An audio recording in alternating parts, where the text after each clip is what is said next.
திமுகவில் இருந்து தான் நீக்கப்பட்டதற்கு கட்சி பொருளாளர் மு.க.ஸ்டாலினே காரணம் என்று முல்லைவேந்தன் குற்றம் சாட்டியுள்ளார்.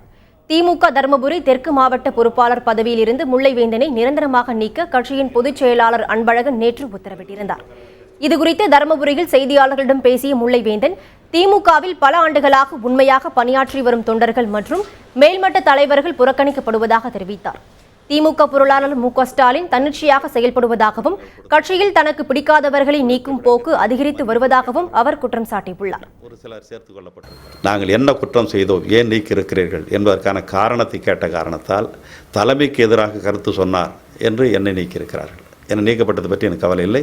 திமுகவில் உண்மையாக உழைக்கிறவர்களுக்கு, தொண்டர் பக்கம் இருப்பவர்களுக்கு, அந்த மாவட்டத்தின் வளர்ச்சியில் அக்கறை கொண்டவர்களுக்கு, ஒட்டுமொத்தமாக சொல்லப்போனால் பெரியார் அண்ணாவுடைய கொள்கையில் இன்னும் சொல்லப்போனால் முழுக்க பகுத்தறிவு சுயமரியாதையை மையமாக வைத்து செயல்படுகிறவர்களுக்கு, என்னை போன்றவர்களுக்கு இதுதான் பரிசாக கிடைக்கும்.